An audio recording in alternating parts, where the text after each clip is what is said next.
Hi guys, welcome back to this channel. તો મિત્રો, આજના વિડીયોમાં આપણે વર્ડ પાવર મેડ ઇઝીના સેશન નંબર 27 માં આવી ગયા છીએ. ઠીક છે, તો આ સેશનમાં આવતા બધા જ વર્ડ્સ આપણે આજે શીખીશું અને આપણી વોકેબ્યુલરી ઇન્ક્રીઝ કરવાની જર્નીમાં આગળ વધીશું. તો ચાલો શરૂ કરીએ. તો આપણો ફર્સ્ટ વર્ડ છે વેન્ટ્રલ. વેન્ટ્રલ જે છે વર્ડ, એનો રૂટ વર્ડ છે વેન્ટ્રિસ યા તો વેન્ટર, જેનો મતલબ થાય બેલી એટલે કે પેટ. બરાબર. તો એનો મતલબ શું થાય? જો એના પરથી ખ્યાલ આવે કે પેટને લગતું કંઈક છે, એનો મતલબ ઠીક છે, એના પરથી આપણે અંદાજો લગાવી શકીએ. તો જો relating to the front or belly side of the body, એટલે કે શરીરનો આગળનો ભાગ, યા તો કે જે તરફ પેટ છે, બેલી એટલે કે પેટ, તો પેટ તરફનો જે ભાગ છે એ બતાવે છે. વેન્ટ્રલનો મતલબ એવું થાય કે એ તરફનો ભાગ, એમ એટલે કે પેટ તરફનું યા તો શરીરના આગળના ભાગને સંબંધિત, એને કહેવાય વેન્ટ્રલ. તો doctor examined the ventral region. જો વેન્ટ્રલ રિજિયન એડજેક્ટિવ છે, તો કયું રિજિયન? તો વેન્ટ્રલ રિજિયન. બરાબર. તો કે પેટ તરફનું રિજિયન એક્ઝામિન કરે એટલે કે એની તપાસ કરી, કાળજીપૂર્વક તપાસ કરી. કેરફુલી એટલે કાળજીપૂર્વક એની તપાસ કરી કે ડોક્ટરોએ શરીરના પેટ તરફના ભાગની કાળજીપૂર્વક તપાસ કરી. બરાબર. તો એનો સેન્ટેન્સમાં આપણે યુઝ કર્યો. ઓકે, કેમ કે એડજેક્ટિવ છે તો રિજિયન વેન્ટ્રલ, તો વેન્ટ્રલ રિજિયન ની એમને તપાસ કરી. વેન્ટ્રલ એટલે કે શરીરના પેટ તરફનો જે ભાગ છે એ. બરાબર. આઈ હોપ કે મિનિંગ ક્લિયર થયો છે. ચલો નેક્સ્ટ વર્ડ આપણે જોઈએ. નેક્સ્ટ વર્ડ છે વેન્ટ્રિકલ. વેન્ટ્રિકલ એ નાઉન છે. હવે એ પણ આ વેન્ટ્રિસ રૂટ વર્ડ પરથી બનેલું છે. હવે એનો મતલબ શું થાય? A chamber inside the heart or brain, hollow organ. એટલે કે જો અહીંયા વેન્ટ્રિસ એટલે કે બેલી એટલે અહીંયા એવું થાય કે આ તો મિનિંગ છે પેટને લગતું બેલી. બરાબર. પરંતુ બેલી ના સેન્સમાં કેવું છે કે જે પોલાણ વાળો ભાગ હોય ને એને પણ વેન્ટ્રિસ કહેવાય. તો એના પરથી આ વેન્ટ્રિકલ વર્ડ પણ બનેલું છે. બરાબર, એવું બતાવે છે. તો આપણે રૂટ વર્ડ કરતા પણ એનો જે મેઇન મિનિંગ થાય એના ઉપર વધારે આપણે ફોકસ કરીશું. બરાબર. તો જો કે વેન્ટ્રિકલ એટલે કે આ રીતે જે આપણું હાર્ટ હોય ને, જે હૃદયનો ભાગ, પ્લીઝ ફિગર ઉપર ના જતા, મને એટલી બધી ફિગર ડ્રો કરતા આમાં ફાવે નહીં. તો આ રીતે હૃદયના આપણા 4 ભાગ હોય. બરાબર. આ ઉપર 2 ભાગ હોય, નીચે 2 ભાગ હોય. તો એમાં અહીંયા આ રીતે વાલ હોય. તો ઉપરના ભાગમાં જે બ્લડ હોય એ નીચે આવે, પછી અહીંથી પમ્પિંગ થાય શરીર. બરાબર, એ રીતે. તો આ જે ભાગ છે કે જે શું કહેવાય, આપણા હાર્ટના ઉપરનો ભાગ અને નીચે આ રીતે. તો આ જે નીચેના 2 ક્ષેપક કહેવાય છે ને આપણે ગુજરાતી, તો એને કહેવાય વેન્ટ્રિકલ. બરાબર, આને કહેવાય વેન્ટ્રિકલ. હૃદયની રિલેટેડ અગર વેન્ટ્રિકલ વર્ડ યુઝ કર્યો છે તો આ નીચેનો જે ભાગ છે આ બંને બે હોલો પાર્ટ હોય છે ને, એની અંદર બ્લડ આવે એ રીતે. અને આ ઉપરના ભાગ છે એને કહેવાય ઓરિકલ. એ આપણે આગળ જોઈશું શું કહેવાય, ઓરિકલ. ઓકે, એ રીતે. તો મેડિકલ લેંગ્વેજમાં એને આપણે કહીએ છીએ. ઓકે, તો જુઓ કે હૃદય અથવા તો મગજનું નાનું પોટલું એટલે કે એનો નાનો ભાગ હોય હૃદયનો કે મગજનું, કે જે થોડો પોલાણ વાળો હોય એ રીતે, તો એને વેન્ટ્રિકલ. તો ventricle of heart or ventricle of a brain. બરાબર, એ રીતે. તો વેન્ટ્રિકલ ઓફ ધ હાર્ટ તો શું કહેવાય, આ બંને ભાગ. અને વેન્ટ્રિકલ ઓફ ધ બ્રેઇન હોય તો મગજની અંદર જે પોલાણ વાળો ભાગ હોય એને કહેવાય. Okay, follower. ઓકે, તો વેન્ટ્રિકલ ના મતલબથી તમને ખ્યાલ આવી ગયો છે. વેન્ટ્રિકલ એટલે શું કે જે પોલાણ વાળો ભાગ હોય એના રિલેટેડ વાત થઈ રહી છે. બરાબર. વેન્ટ્રિકલ ઓફ હાર્ટ કીધું હોય તો ખ્યાલ આવી જાય તમને કે બ્રેઇન વિશે વાત કરીએ તો મગજના જે પોલાણ વાળો ભાગ હોય એના વિશે વાત થઈ રહી છે. ઓકે, આઈ હોપ કે મિનિંગ ક્લિયર થઈ ગયો છે. ચલો નેક્સ્ટ જોઈએ. હવે છે વેન્ટ્રિક્યુલર. વેન્ટ્રિક્યુલર લર એ રીતે નહીં, વેન્ટ્રિક્યુલર લ ઓનલી એટલું જ બોલવાનું, વેન્ટ્રિક્યુલર. ઓકે, એનો પ્રોનાઉન્સિએશન એ રીતે થાય. તો રિલેટેડ ટુ વેન્ટ્રિકલ એટલે કે વેન્ટ્રિકલ સંબંધિત, આ એડજેક્ટિવ છે. બરાબર. તો એને વેન્ટ્રિક્યુલર કહીશું. એટલે કે વેન્ટ્રિકલ એટલે આપણે આગળ જોયું કે હૃદય અને મગજના જે પોલાણવાળા ભાગ છે એને સંબંધિત કઈ હોય તો એ વેન્ટ્રિકલ. એમ કે ફોર એક્ઝામ્પલ હૃદયના જે વેન્ટ્રિકલ છે એના રિલેટેડ કોઈ ઇસ્યુ હોય કે એના રિલેટેડ કોઈ સારવાર હોય તો વેન્ટ્રિક્યુલર ટ્રીટમેન્ટ, એમ. તો એ રીતે. બરાબર. તો એડજેક્ટિવ છે. તો ટ્રીટમેન્ટ કેવી રીતે, વેન્ટ્રિક્યુલર. એટલે આપણને ખ્યાલ આવી જાય કે કોના સંબંધિત છે, કે હૃદયના જે હૃદયનો નીચેનો ભાગ છે એના રિલેટેડ કંઈક વાત થઈ રહી છે, એ આપણને ખ્યાલ આવી જાય. ઓકે, એ રીતે. અગર બ્રેઇનના રિલેટેડ હોય તો એ બ્રેઇનનો જે પાર્ટ હોય એના રિલેટેડ છે. બરાબર. તો આઈ હોપ કે તમને સમજાયું છે. હવે નેક્સ્ટ વર્ડ જોઈએ. હવે નેક્સ્ટ વર્ડ છે આપણું ઓરિકલ. હવે ઓરિકલ જે મેં આપણે કીધું કે આ રીતે હાર્ટ હતું, તો એમાં જે ઉપરના જે બે ભાગ આને કહેવાય ઓરિકલ, બરાબર. Upper chamber of the heart, the outer part of the ear. એટલે બીજો મિનિંગ છે આ. ફર્સ્ટ મિનિંગ એવો બી થાય કે upper chamber of the heart જે છે એને પણ ઓરિકલ કહેવાય. હવે ઓરિકલ એટલે કેમ કે હવે એનો આ રૂટ વર્ડ કયો છે તો કે ઓરિસ છે. ઓરિસ એટલે કે ઇયર એટલે કાન, બરાબર. પરંતુ અહીંયા કેમ અને ઓરિકલ કીધું? કેમ કે એ પણ એક એનો પાર્ટ જે છે એ બંનેના સિમિલર ટાઈપ છે એટલા માટે. તો ઓરિકલ જે છે એનો મતલબ થાય કે આ જે હૃદયના ઉપરના બે ભાગ છે એને કહેવાય ઓરિકલ, અને જે કાનનો બહારનો ભાગ છે એને પણ ઓરિકલ કહેવાય. ઓકે, પછી અહીંયા નેક્સ્ટ વર્ડ આપણો જે છે એનો ઓરિક્યુલર. હવે ઓરિક્યુલર જે છે એનો એટલે રૂટ વર્ડ આપણે જોઈ લીધું કે ઓરિસ પરથી છે ઇયર એટલે કાન, રિલેટેડ ટુ ઇયર એટલે કે કાન સંબંધ. ધ પેશન્ટ હેડ ઓરિક્યુલર પેઇન એટલે કે દર્દીને કાનમાં દુખાવો, તો કાનને રિલેટેડ દુખાવો, બરાબર. ઓરિક્યુલર, ઓરિક્યુલર એટલે કાનને લગતો છે, બરાબર. પરંતુ ઓરિકલ વર્ડ હોય, ઓરિક્યુલર હોય તો એ કાનને સંબંધિત છે. પરંતુ ઓરિકલ હોય જે આપણે જોયું ઓરિકલ હોય તો એ હૃદયનો જે હૃદયના જે આપણે જે ચાર પાર્ટ જોઈએ એમાં ઉપરનો જે બે ભાગ છે એને કહેવાય, એ ચેમ્બર જે છે એને કહેવાય ઓરિકલ. ઓકે, એ રીતે. અથવા કાનને સંબંધિત ઓરિકલ વર્ડ યુઝ થયો હોય તો એનો મતલબ કે કાનનો આઉટર પાર્ટ જે છે એને કહેવાય છે. એનો મતલબ એ થાય છે કે એ ભાગને સંબંધિત વાત થઈ રહી છે. તો જે હૃદયને લગતો કોઈ વાત થઈ રહી છે અને એમાં ઓરિકલ વર્ડ યુઝ થયો છે તો એનો મતલબ એ થાય કે હૃદયના જે ઉપરના બે ચેમ્બર છે એની વાત થઈ છે. ઓકે, ક્લિયર થયું? રાઈટ. અને ઓરિક્યુલર વર્ડ યુઝ થયો હોય તો એનો મતલબ થાય કે કાનને સંબંધિત કઈ વાત થઈ રહી છે. ઓરિક્યુલર પેઇન તો એનો મતલબ થાય કે દર્દીને કાનમાં દુખાવો છે. ઓકે, એ રીતે. આઈ હોપ કે સમજાતું હશે. અગર સમજાતું હોય તો લાઈક કરજો. ઓકે, અને કમેન્ટમાં લખજો કે હા સર મજા આવે છે, કે તમને આ પ્રકારના વર્ડ શીખવાનું ગમે છે, નવા નવા વર્ડ શીખો છો તો તમારું નોલેજ પણ ઇન્ક્રીઝ થશે, બરાબર. પછી જો ક્લેવિકલ, ક્લેવિકલ નો મતલબ થાય ધ કોલર બોન.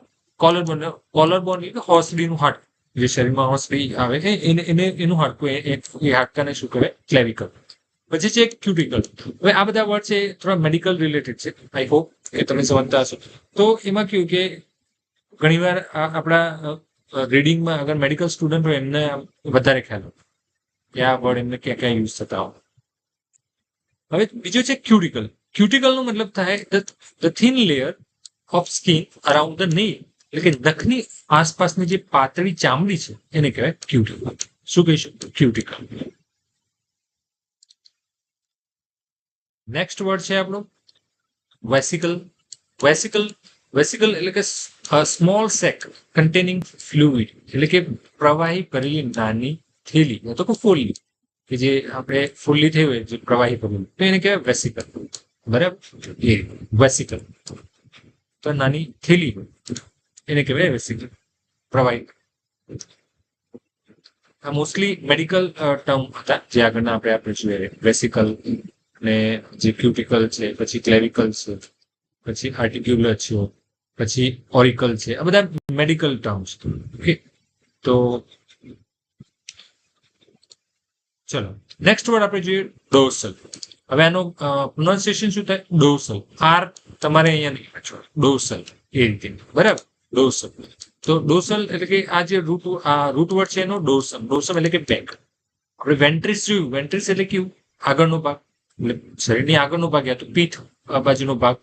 એમ એનો વિરુદ્ધમાં છે ડોર્સલ એટલે કે એ પાછળનો ભાગ છે, બરાબર.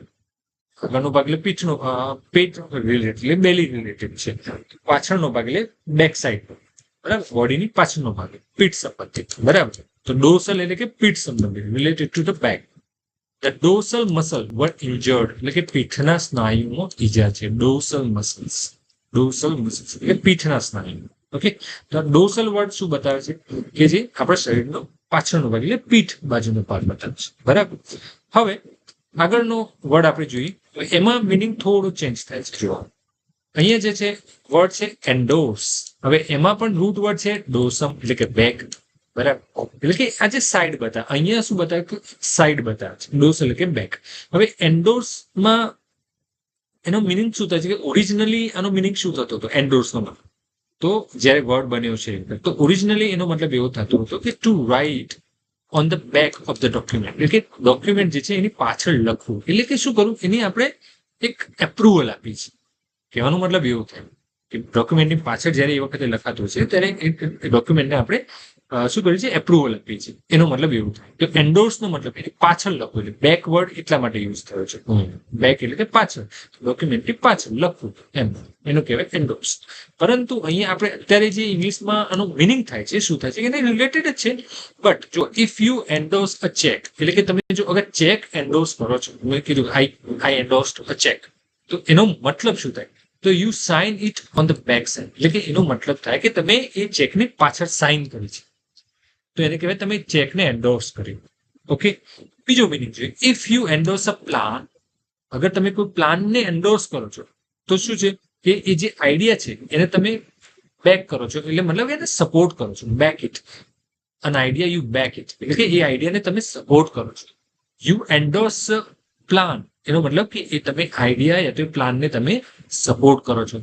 તો તમને ખ્યાલ આવી ગયો છે કે એન્ડોર્સનો મતલબ શું? તો એન્ડોર્સ મતલબ ટુ એપ્રુવ. જોયું ને, આપણે આ ચેક છે એને એપ્રુવ કરે, એની પાસે સાઇન કરે અને એપ્રુવ કરે, જે સપોર્ટ કરે. પ્લાનને એન્ડોર્સ કરતા રહે એટલે આપણે પ્લાનને સપોર્ટ કરતા રહે, તો રેકમેન્ડ કરે છે એ રીતે કે આઈ એન્ડોર્સ સમથિંગ, મતલબ આઈ સપોર્ટ સમથિંગ, આઈ એપ્રુવ સમથિંગ, એવી રીતે. બરાબર. આ એનો ઇનિશિયલ મિનિંગ એવો થતો કે એની પાછળ જયારે આપણે સાઇન કરતા એને કહેતા એન્ડોર્સ, મતલબ એ જયારે વર્ડ બન્યો છે એ વખતની વાત છે. બરાબર. કેમ કે આપણે અહીંયા વર્ડ પાવર મેડ ઇઝી બુક ની વાત કરી રહ્યા છીએ, એટલા માટે એમાં આ રીતે એમાં ચર્ચા કરેલી છે. બરાબર. એટલા માટે અહીંયા હું તમારી સાથે ચર્ચા કરું છું. બાકી એનો ડાયરેક્ટલી મિનિંગ તમારે અહીંથી સ્ટાર્ટ થતું. બરાબર. કે તમે આના રિલેટેડ શું સમજો છો, તો એનો મિનિંગ આ છે. બરાબર. આટલો મિનિંગ છે. ઓકે. પરંતુ આ જે છે આપણી સમજ માટે છે, તો જ્યાં જ્યાં એવું આવે ત્યાં હું ચર્ચા કરું છું. એટલા બરાબર. કે આપણે જોયું કે એન્ડોર્સ નો મતલબ સમર્થન આપવું, મંજૂરી આપવું. The coach endorsed the new player, એટલે કોચે નવા ખેલાડીને સમર્થન આપ્યું. જો સમર્થન આપવું, મંજૂરી આપવી, એપ્રુવલ આપવું એમ. Many doctors endorse this medicine, એટલે ઘણા ડોક્ટરો આ દવાની ભલામણ કરે છે. જો ભલામણ આપવી, તો આઈ હોપ કે તમે મિનિંગ સમજી રહ્યા છો કે એન્ડોર્સ નો મતલબ શું થાય, કે તમે એને એપ્રુવલ આપી રહ્યા છો, ભલામણ આપી રહ્યા છો, સમર્થન આપી રહ્યા છો. રાઈટ. એ રીતે તો એન્ડોર્સ નો મતલબ તમે સમજી ગયા છો. પછી છે એન્ડોર્સમેન્ટ. એન્ડોર્સમેન્ટ નો મતલબ શું થાય કે એપ્રુવલ ઓર રેકમેન્ડેશન, કે સમર્થન આપે, કે મંજૂરી આપે. તમે કશાકનું સમર્થન કરી રહ્યા છો, એનો મતલબ એ થાય કે તમે એને એન્ડોર્સમેન્ટ કરો છો. બરાબર. એ નાઉન ના ફોર્મમાં છે. એન્ડોર્સમેન્ટ વર્ડ છે એ નાઉન છે. The product received celebrity endorsement, એટલે કે એનું સેલિબ્રિટીનું સમર્થન મળે છે પ્રોડક્ટ, એવું કેવું છે. જેથી કરીને કેમ એન્ડોર્સમેન્ટ સેલિબ્રિટીનું એન્ડોર્સમેન્ટ મળે તો એ પ્રોડક્ટ વધારે ચાલશે, કેમ કે લોકોના દિમાગમાં એવું ઇમ્પ્રેશન ઉભી થાય કે હા આ લોકો એને એન્ડોર્સ કરે છે, મતલબ એ લોકો એને સપોર્ટ કરે છે પર્ટિક્યુલર પ્રોડક્ટ. એડવર્ટાઇઝમેન્ટ એના માટે તો બનાવાતી હોય છે. ઠીક છે. તો એ રીતે એ લોકો શું કરે છે, એને એન્ડોર્સમેન્ટ કરે છે. રાઈટ. કોઈ પ્રોડક્ટને, કોઈ સાબુની એડવર્ટાઇઝ, તો એ લોકો એન્ડોર્સમેન્ટ કરે છે, નહીં પૈસા મળે છે. રાઈટ. એ તો આ ઉત્પાદનને જાણીતી વ્યક્તિનું સમર્થન મળ્યું છે, એન્ડોર્સમેન્ટ એટલે સમર્થન મળ્યું. એન્ડોર્સમેન્ટ ઇન્ક્રીઝડ પબ્લિક ટ્રસ્ટ, એટલે તેના સમર્થનથી લોકોનો વિશ્વાસ વધ્યો. કોઈ હાઈ પ્રોફાઇલ વ્યક્તિ હોય કે જાણીમાની વ્યક્તિ જેના પર લોકો ટ્રસ્ટ કરતા, અને એ માણસ અગર કોઈ પ્રોડક્ટનું એ તો કોઈ વસ્તુનું એન્ડોર્સમેન્ટ કરે, કોઈ પ્લાનને એન્ડોર્સ કરે, કોઈ આઈડિયાને એન્ડોર્સ કરે, એનો મતલબ શું થાય કે લોકો પણ એની સામે જો હા આ વ્યક્તિના ઉપર આપણે ટ્રસ્ટ કરે છે ને, એ વ્યક્તિ અગર કોઈ વસ્તુ પ્રોડક્ટને એન્ડોર્સ કરે છે, મતલબ એને સમર્થન આપે છે, મંજૂરી આપે છે, તો લોકોનો વિશ્વાસ ઓટોમેટિક વધે. રાઈટ. એ મિનિંગ છે. એટલે કે એન્ડોર્સમેન્ટ એટલે કે સમર્થન આપવું. ઓકે. ચલો નેક્સ્ટ વર્ડ આપણે જોઈએ વોસિફેરસ. વોસિફેરસ વર્ડ જે છે એ વોક્સ તો વોઇસીસ પ્લસ ફેરો, એટલે કે ટુ બિયર ઓર કેરી, એટલે કે વોઇસ કેરી કરો એવો મતલબ થાય. બરાબર. કે અવાજને કેરી કરો. પરંતુ અહીંયા અવાજ કેવો કેરી કરવાનો છે? Very loud. Very loud voice, એટલે ફોર્સફુલ અવાજ એમ. વેરી લાઉડ એન્ડ ફોર્સફુલ વોઇસ એમ. કે બહુ ઊંચા અવાજે જોરથી બૂમો પાડે એને કહેવાય વોસિફેરસ. કે જે બૂમો પાડનાર વ્યક્તિ છે યા તો એ એડજેક્ટિવ ફોર્મમાં છે vociferous. The crowd became vociferous after the result. એટલે પરિણામ પછી ભીડ જોર જોરથી બૂમો પાડવા લાગી. બરાબર. પછી એટલે એ જોર જોરથી બૂમો પાડનાર, મોટે અવાજે વિરોધ અથવા તો સમર્થન કરનાર. એટલે કે વોસિફેરસ નો મતલબ થાય લાઉડલી બોલવું, ઊંચા અવાજે બોલવું, બૂમો પાડીને બોલવું, એને કહેવાય વોસિફેરસ.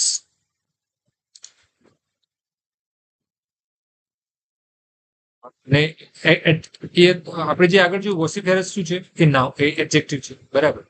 પરંતુ વોસિફેરેટ એટલે કે બૂમો પાડવી આ ક્રિયા છે, ક્રિયા છે. વોસિફેરેટ એટલે કે ટુ શાઉટ લાઉડલી એટલે કે જોરથી બૂમો પાડવી. The protesters vociferated against the decision એટલે વિરોધીઓએ નિર્ણય સામે જોરદાર બૂમો પાડી. He began to vociferate in anger, જેને તે ગુસ્સામાં જોરથી બૂમો પાડવાની. ઓકે, તો વોસિફેરેટ એટલે કે બૂમો પાડવી, અને વોસિફેરસ એટલે બૂમો પાડનાર અથવા તો મોટા અવાજે સમર્થન કરનાર વ્યક્તિ એટલે કે વોસિફેરસ, બરાબર. અથવા તો એડજેક્ટિવ ફોર્મમાં પણ એનો યુઝ થઈ શકે.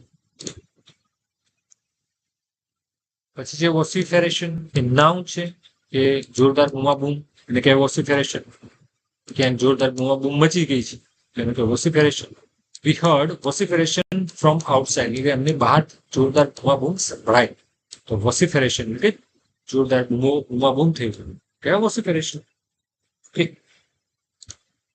તો અહીંયા જે રૂટ વર્ડ હતો આપણો વોસિસ, વોસિસ એટલે કે વોઇસ, અવાજ, અને ફેરો એટલે કે કેરી કરવું. તો અહીંયા પરંતુ અહીંયા ઊંચો અવાજ કેરી કરવો, મોટા અવાજે કરવું. વોસિફેરસ, વોસિફેરેટ અને કયો છે નેક્સ્ટ વર્ડ? વોસિફેરેશન. ઓકે, તો આટલા વર્ડ. હવે નેક્સ્ટ વર્ડ જોઈએ, સોમનીફેરસ. સોમનીફેરસ એટલે કે એ વર્ડ જે છે એ સોમનસ પ્લસ ફેરો. સોમનસ એટલે કે સ્લીપ પ્લસ ફેરો એટલે કે કેરી, તો બિયર એટલે કે સ્લીપ કેરી કરે એવું, એટલે કે સ્લીપ ઊંઘ લાવે એનો મતલબ એવો, બરાબર. કે કોઝિંગ સ્લીપ, જો ઊંઘ લાવ એને કહેવાય સોમનીફેરસ. શું કહીશું? સોમનીફેરસ. સોમનીફેરસ, સોમનસ એટલે કે સ્લીપ, ફેરો એટલે કે લાવે એવું, કેરી કરે એવું, બરાબર, એટલે ઊંઘ લાવે. The medicine has a somniferous effect. પેલા દવાની અસર ઊંઘ લાવનારી છે, દવા ખાવાથી ઊંઘ આવી જાય છે, બરાબર. તો એ સોમનીફેરસ મેડિસિન, એની ઇફેક્ટ કેવી હતી? સોમનીફેરસ ઇફેક્ટ. કેમ કે એ સોમનીફેરસ ઇફેક્ટ એટલે કે ઊંઘ લાવનારી ઇફેક્ટ કરે છે. સોમનીફેરસ એટલે કે ઊંઘ લાવે એવું, ઊંઘ લાવે. જો સોમનીફેરસ લેક્ચર, યસ, આ બધાને એક્સપિરિયન્સ થયો છે, ઠીક છે. કે કોઈ લેક્ચર હોય, એમાં બેઠા હોય તો ઊંઘ આવે, લેક્ચર કેવું થાય? સોમનીફેરસ. કેમ કે ડલ, એને કહે સોમનીફેરસ. બોરિંગ હોય તો, બોરિંગ ને ડલ હોય તો આપણને સોમનીફેરસ લાગે, બરાબર, ઊંઘ લાવે, ઓડ લાગે, એટલા માટે. તો somniferous lecture is dull and boring, that is sleep indulging. Sleep લાવે એવું, સ્લીપ ઇન્ડલ્જિંગ એટલે સ્લીપ અપાવે એવું, જેનાથી આપણને ઊંઘ આવે છે. ઓકે, તો સોમનીફેરસ નો મતલબ તમે સમજી લેશો. હોપ કે તમને આ મતલબ સમજાતો હશે, બધા વર્ડ સમજાતા હશે. પ્લીઝ વિડીયોને લાઈક ના કર્યો તો કરજો, ઠીક છે, કેમ કે એનાથી મને મોટિવેશન મળશે, અને તમારા મિત્રો સાથે પણ શેર કરજો. નેક્સ્ટ વર્ડ છે આપણો ઇન્સોમ્નિયા. ઇન્સોમ્નિયા, હવે ઇન એટલે કે નો, સોમનસ એટલે કે સ્લીપ, બરાબર, નોટ સ્લીપ, બરાબર, નો સ્લીપ એવો મતલબ થાય. તો ઇન્સોમ્નિયા જે છે એનો મતલબ થાય ધ ઇનએબિલિટી ટુ સ્લીપ, એટલે કે અનિંદ્રા. આ એક પ્રકારની બીમારી છે કે જેને અનિંદ્રાની બીમારી હોય એને કહેવાય ઇન્સોમ્નિયા, બરાબર. સ્ટ્રેસ કેન કોઝ ઇન્સોમ્નિયા, એટલે કે તણાવને કારણે અનિંદ્રા થઈ શકે છે. શી સફર્સ ફ્રોમ ક્રોનિક ઇન્સોમ્નિયા, તે લાંબા સમયથી અનિંદ્રાથી છે. ઇન્સોમ્નિયા એટલે કે અનિંદ્રાથી. હવે નેક્સ્ટ વર્ડ છે ઇન્સોમ્નિયાક. એટલે કે ઇન્સોમ્નિયાક એટલે કે જે પર્સન છે જે ઇન્સોમ્નિયાથી પીડાય છે એને કહેવાય ઇન્સોમ્નિયાક, અનિંદ્રાથી પીડાતી વ્યક્તિ. માય અંકલ ઇઝ એન ઇન્સોમ્નિયાક, મારા કાકા અનિંદ્રાથી પીડાય છે, એટલે કે ઇન્સોમ્નિયાક એટલે કે અનિંદ્રાથી પીડાતી વ્યક્તિ, અને ઇન્સોમ્નિયા એટલે કે અનિંદ્રા, બરાબર. પછી જે ઇન્સોમ્નિયસ એડજેક્ટિવ છે, એટલે એફેક્ટેડ બાય ઇન્સોમ્નિયા, બરાબર. કોઈ પર્ટિક્યુલર વ્યક્તિ છે ઇન્સોમ્નિયાથી અફેક્ટેડ છે તો એને કહીશું ઇન્સોમ્નિયસ, અનિંદ્રાગ્રસ્ત. એટલે કે હર ઇન્સોમ્નિયસ કન્ડિશન અફેક્ટેડ પર હેલ્થ, તેની અનિંદ્રાગ્રસ્ત જે સ્થિતિ છે તેના સ્વાસ્થ્ય પર અસર કરે છે એ સ્થિતિએ, બરાબર. ઇન્સોમ્નિયસ કન્ડિશન છે એટલે એના સ્વાસ્થ્ય પર અસર કરી છે. ઓકે, તો ઇન્સોમનિયસ નો મતલબ થાય અનિદ્રાગ્રસ્ત. નેક્સ્ટ વર્ડ છે સોમનોલન્ટ. સોમનોલન્ટ, સોમનસ એટલે સ્લીપ, એના પરથી આ વર્ડ છે. સોમનોલન્ટ એટલે સ્લીપી, ડ્રાઉઝી કે જે ઊંઘ લાવે, નિદ્રા એટલે કે ઊંઘ લાવે, એને કહેવાય somnolent. The student looked somnolent during the lecture. Okay, તો somnolent એટલે કે નિંદ્રા, એટલે ઊંઘ આવી ગઈ હોય એ ટાઈપ ને, એને કહેવાય somnolent.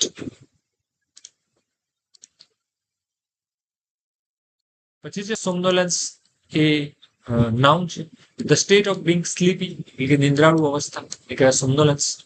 The medicine caused somnolence એટલે કે મેડિસિનના કારણે એમને નીંદ આવી ગયું, નિંદ્રાળુ અવસ્થામાં જતા રહે એ ટાઈપની ફીલ થાય ને. આપણે જયારે કોઈ વધારે પડતી દવા લીધી હોય તો આપણને ઊંઘ આવી જાય એ ટાઈપની સ્થિતિ ડ્રાઉઝી ફીલ થાય એમ, તો એને કહેવાય સોમનોલન્સ. બરાબર, આપણને ઊંઘ આવે એ પરિસ્થિતિ પેદા થાય તો એને કહેવાય સોમનોલન્સ. એ ચાહે કોઈ પણ રીતે આવે.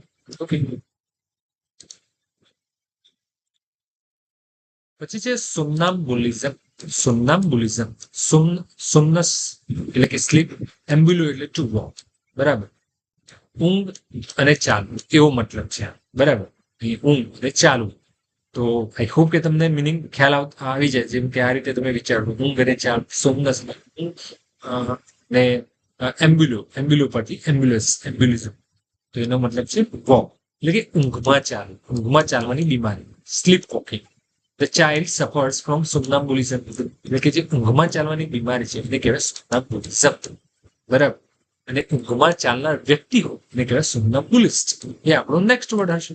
ઠીક છે, જો સોમનામ્બુલિસ્ટ એને કહેવાય કે જે ઊંઘમાં ચાલનાર વ્યક્તિ છે એને સોમનામ્બુલિસ્ટ કહીશું. A person who walks while sleep, while asleep એટલે કે ઊંઘમાં ચાલતો હોય એને કહેવાય સોમનામ્બુલિસ્ટ. પછી છે સોમનામ્બુલિસ્ટિક એટલે કે રિલેટેડ ટુ સ્લીપ વોકિંગ, એ એનો એડજેક્ટિવ છે.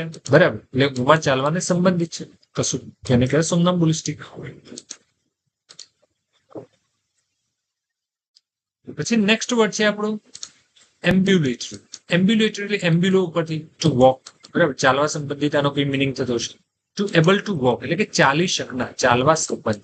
હવે જો કેટલાક દર્દી હોય, હવે હોસ્પિટલમાં હોય ફોર એક્ઝામ્પલ, તો એમની કન્ડિશન ચાલી શકે ના ચાલી શકે એવી હોય. બરાબર, પરંતુ હવે એ રિકવર થઈ જાય, હવે ચાલી શકવાની કન્ડિશનમાં આવી ગયા છે, તો એ પેશન્ટને કહેવાય એમ્બ્યુલેટરી પેશન્ટ કહેવાય. બરાબર, એ પેશન્ટ કેવો કહેવાય ambulatory. Now he can walk, right, he can walk.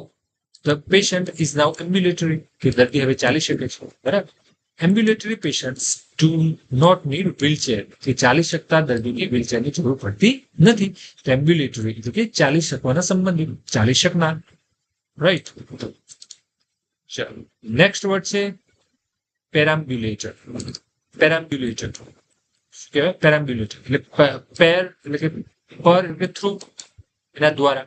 એમ્બ્યુલો એટલે વોક એટલે ચાલ, એટલે કશાકના દ્વારા ચાલવું એવો એનો મતલબ થાય છે. પરંતુ એમ્બ્યુલેટર જે વર્ડ છે એ યુઝ થાય છે શેના માટે કે બેબી સ્ટ્રોલર એટલે કે નાના બાળકોને બેસાડીને જે લઈ જતા હોય છે ને કે ગાડી જેમાં એમને ફરાવે છે. બરાબર, તો એને કહેવાય એમ્બ્યુલેટર. અ પર્સન, બીજો મિનિંગ પણ એવો છે કે person who walk around for inspection એટલે કે કોઈ માણસ છે કે દેખરેખ માટે ફરનાર વ્યક્તિ એને કહેવાય, ને પણ પેરામ્બ્યુલેટર કહેવાય. બરાબર, અને બીજો મિનિંગ છે કે બાળકને ફેરવવાની ગાડી એને કહેવાય પેરામ્બ્યુલેટર. પછી છે પેરામ્બ્યુલેટ એ વર્બ છે. બરાબર, પેરામ્બ્યુલેટર એ નાઉન છે, પેરામ્બ્યુલેટ એ વર્બ છે. રાઈટ, તો વોક અરાઉન્ડ એટલે કે આંટો મારો, ફરવું. આપણે કહીએ કે હું આંટા મારું છું, તો એને કે પેરામ્બ્યુલેટ, કે we perambulated around the walk, અમે બગીચામાં ફર્યા. Tourist perambulated through the old city, પ્રવાસીઓ જૂના શહેરમાં ફરી રહ્યા હતા. તો પેરામ્બ્યુલેટ નો મતલબ થાય આંટો મારવો, તો ફરવું. પછી છે એમ્બલ. એમ્બલ નો મતલબ થાય to walk slowly, comfortably, or to walk aimlessly એટલે કે શાંતિથી ફરતા હોય ને, ધીમે ધીમે ચાલતા, એને કહેવાય એમ્બલ. બરાબર, ટુ એમ્બલ એટલે ધીમે ધીમે ચાલુ, સહેલાઈથી ચાલુ, એને કહેવાય એમ્બલ. વી એમ્બલ્ડ અલોંગ ધ રિવર, મેં નદી કિનારે ધીમે ધીમે ચાલે. એમ્બલ એટલે ધીમે ધીમે ચાલુ, શાંતિથી ચાલુ, એને કહેવાય એમ્બલ. પછી છે એમ્બ્યુલન્સ. એમ્બ્યુલન્સ એટલે આપણને ખ્યાલ છે કે જે ઇન્જર્ડ વ્યક્તિને લઈ જાય એ કાર વેહિકલ એને કહેવાય એમ્બ્યુલન્સ. એકચ્યુઅલી આ જે વર્ડ છે એ એમ્બ્યુલો જે ટુ વોક એવો મતલબ થાય, પરંતુ અહીંયા ચાલવા સંબંધિત તો છે નહીં, કેમ કે કઈ કોઈ ચાલતું તો છે નહીં. તો આ મતલબ આ વર્ડ જે છે એ જ્યારે બન્યો છે ત્યારે કેવું હતું કે જે ઇન્જર્ડ થયેલા જે સોલ્જર્સ હતા તો એ સમયમાં, જે તે સમયમાં, તો એ ચાલી ન શકે, વોક ઓફ એટલે ચાલી ન શકે એવી કન્ડિશનમાં હોય તો એમને ઉપાડીને લઈ જવા માટેનું એક શું કહેવાય કે જે વેહિકલ જેવું છે, તો એના પરથી એનું નામ પડે તો એમ્બ્યુલન્સ. તો એટલા માટે અહીંયા આપણે ત્યારે ગાડી કાર જે યુઝ થતી હોય છે બરાબર, તો એને કહીએ છીએ એમ્બ્યુલન્સ. તો એ વર્ડ એ રીતે આવ્યું કે દર્દીને લઈ જવા માટે વાહન એને કહેવાય એમ્બ્યુલન્સ. ઓકે, એ રીતે આપણે એનો મતલબ એ રીતે સમજીએ છીએ, દર્દીને લઈ જવા માટેનું વેહિકલ. કે ચાલી નથી શકતો એટલા માટે ગાડીમાં લઈ જવું પડે, કોઈ વાહનમાં લઈ જવું પડે, રાઈટ, એટલા એને કહેવાય એમ્બ્યુલન્સ. પછી છે પ્રીએમ્બલ. પ્રીએમ્બલ નાઉન છે. પ્રી મતલબ બિફોર અને એમ્બલ એટલે એમ્બ્યુલો ઉપરથી ટુ વોક એટલે કે બિફોર વોક એટલે કે પહેલા ચાલ, બરાબર, એવું આપણને અહીંયા એવું ખ્યાલ આવે કે પહેલા ચાલ. પરંતુ પ્રીએમ્બલ નો મતલબ શું થાય છે કે પહેલા ચાલુ નહીં, પરંતુ પહેલા એક લખાય એવું મતલબ છે. અહીંયા જો an introduction or introductory statement at the beginning of the document or speech, એટલે કે કોઈ ડોક્યુમેન્ટ છે યા તો કોઈ સ્પીચ છે એના પહેલા કોઈ ઇન્ટ્રોડક્ટરી કે કોઈ ઇન્ટ્રોડક્શન સ્ટેટમેન્ટ છે તો એને કહેવાય પ્રીએમ્બલ. બરાબર, જેમ કે આપણું પ્રીએમ્બલ છે બંધારણમાં પ્રીએમ્બલ આવે કે શું બતાવે છે કે ઇન્ટ્રોડક્શન બતાવે છે. હવે આખા બંધારણનું ઇન્ટ્રોડક્શન છે. ઓકે, એ રીતે જેના પરથી આપણે સમજી શકીએ કે આપણું બંધારણ શું કહેવા માંગે છે, એનું મિનિંગ શું છે. બરાબર, તો એને કહેવાય પ્રીએમ્બલ. તો પ્રીએમ્બલ નું શું થાય મતલબ પ્રસ્તાવના, પ્રારંભિક નિવેદન, એને કહેવાય preamble. The constitution begins with preamble. બંધારણની શરૂઆત પ્રસ્તાવનાથી થાય છે, રાઈટ.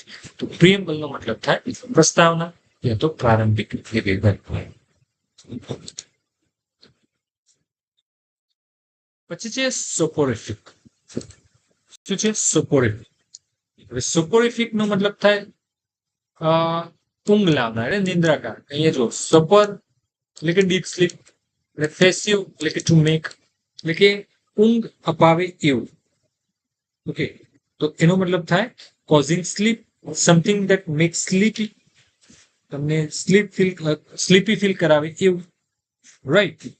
તો આપણે પહેલા પણ એક વર્ડ જોયું તો સોમનીફેરસ, કે જે આપણને શું કહેવાય સ્લીપી ફીલ કરાવે, બરાબર.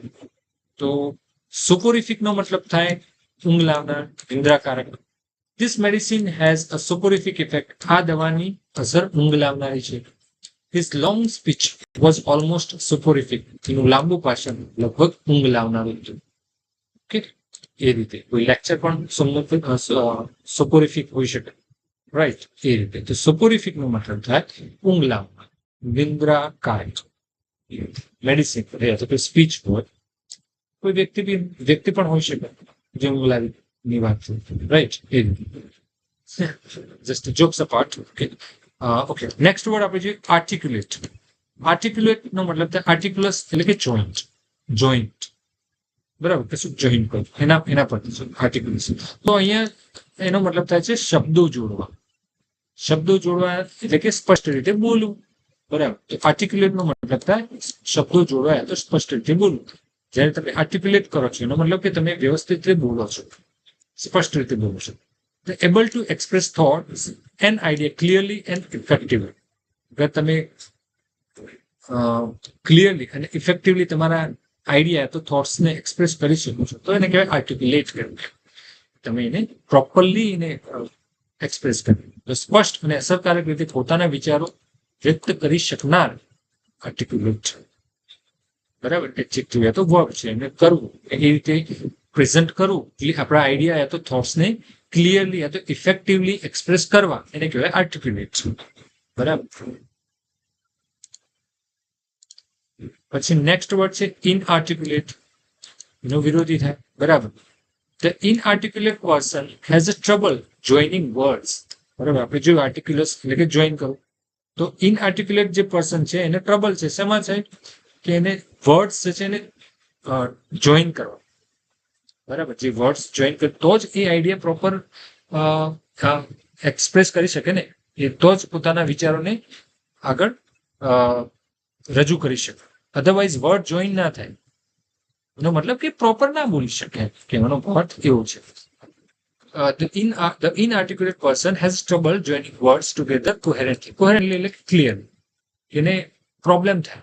ઇનઆર્ટિક્યુલેટ પર્સન હોય એને પોતાના વર્ડ્સ જોઈન કરવામાં પ્રોબ્લેમ થતો. અને ઇફ યુ આર ક્વાઇટ આર્ટિક્યુલેટ, અગર તમે આર્ટિક્યુલેટ તો શું on the other hand you join your words easily. તમે તમારા વર્ડ્સ એને વ્યવસ્થિત રીતે ઇઝીલી જોઈન કરી શકો છો, એટલે કે સ્પષ્ટ રીતે બોલી શકો છો. ઇનઆર્ટિક્યુલેટ એટલે કે સ્પષ્ટ રીતે ના બોલી શકે એવું, અને આર્ટિક્યુલેટ એટલે કે સ્પષ્ટ રીતે બોલી શકે એવું, સ્પષ્ટ રીતે બોલનાર. Unable to express idea clearly એટલે કે આઈડિયા જે છે એને ક્લિયરલી એક્સપ્રેસ ના કરી શકે એવું એને કહેવાય ઇનઆર્ટિક્યુલેટ, એટલે સ્પષ્ટ રીતે બોલી ન શકનાર, અસ્પષ્ટ વક્તા. બરાબર. He became inarticulate with fear. ડરના કારણે તે સ્પષ્ટ બોલી શક્યો નહીં. તો આ શું થયું? ઇનઆર્ટિક્યુલેટ. પછી છે બનાલ.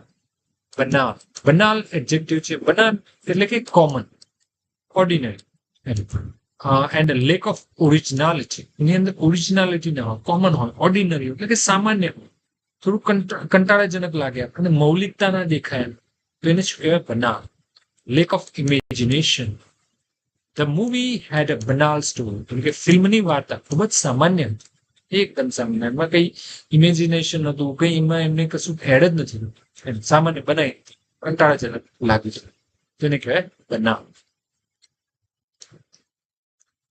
પછી છે લાસ્ટ વર્ડ આપણો આજનો બનાલિટી. બનાલિટી નાઉન છે. The quality of being ordinary or unoriginal એટલે કે સામાન્ય પણ, મૌલિકતાનો અભાવ હોય એવું એને કહેવાય banality. Critics complained about the banality of the script એટલે કે સમીક્ષકોએ પટકથા, સ્ક્રિપ્ટ એટલે કે પટકથા, જે કોઈ મૂવી હોય એનું જે લખાણ હોય, લેખિત મૂવીની જે ડોક્યુમેન્ટ હોય એને કહેવાય સ્ક્રિપ્ટ. બરાબર. તો સમીક્ષકોએ પટકથાના સામાન્યપણાની ટીકા કરી, એટલે કે એમાં બનાલિટી હતી, એટલું બધું ઇમેજિનેશન ન હતું, એના કારણે જે ક્રિટિક્સ હતા એમને સમીક્ષા કરી, ક્રિટિસાઇઝ કરી, ટીકા કરી. એ રીતે. તો આજના આટલા વર્ડ્સ હતા મિત્રો. તો આઈ હોપ કે તમને આમાં ઘણું બધું શીખવા મળ્યું છે, ઘણા બધા વર્ડ્સ તમે જાણ્યા છે આજે, અને આગળના લેક્ચરમાં પણ આપણે જે અત્યાર સુધીના જે 26 સેશન થયા એમાં એ પણ તમે જોઈ શકો છો. અગર ના જોયા હો તો એ તમે જોઈ શકો છો. અને એમાં એવું કશું નથી કે કયું લેક્ચર પહેલા જોવું, કયું પછી જોવું, તમે રેન્ડમલી કોઈ પણ ઉઠાવીને જોઈ શકો છો. અને તમે નોટબુક બનાવજો, એમાં નોટ ડાઉન કરજો, જેથી કરીને તમારે રિવિઝન કરવામાં ઇઝી રહે. રાઈટ. તમે વારે ઘડી રિવિઝન કરશો તો ડેફિનેટલી વર્ડ્સ તમને યાદ રહી જશે. તમારે એક્ઝામિનેશનમાં કે તમે રીડિંગ કરતા હો ત્યાં બધા વર્ડ્સ આવે તો તમે ડેફિનેટલી એનું મિનિંગ શું થાય તમે તરત જાણી શકો, જેથી તમે વાંચવાનો તમને ઉત્સાહ.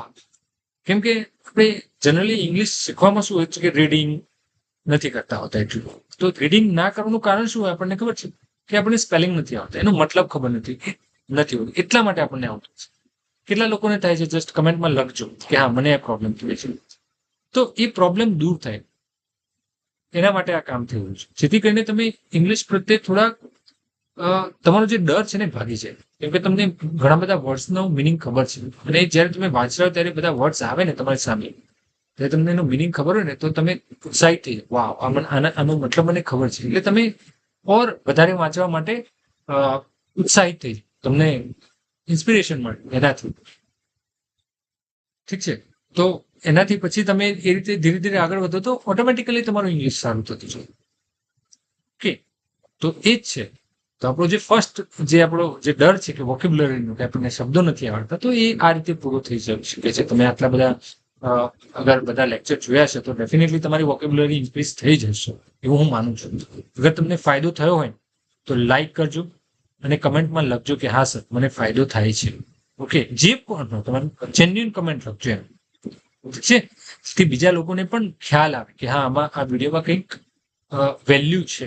અગર વેલ્યુ હોય ને તો પ્લીઝ વિડીયોને લાઈક કરજો અને કમેન્ટમાં ચોક્કસથી લખજો કે હા સર વેલ્યુ મળે છે, તમને મજા આવે છે, કંઈક શીખવા મળે છે. જે કંઈ પણ તમને મનમાં જે કંઈ લાગતું હોય એ તમે લખી શકો છો અને એ મને મોટિવેટ કરશે. ઠીક છે, તો thank you very much for watching this video. મળીએ નવા વિડીયોમાં, ત્યાં સુધી બાય બાય.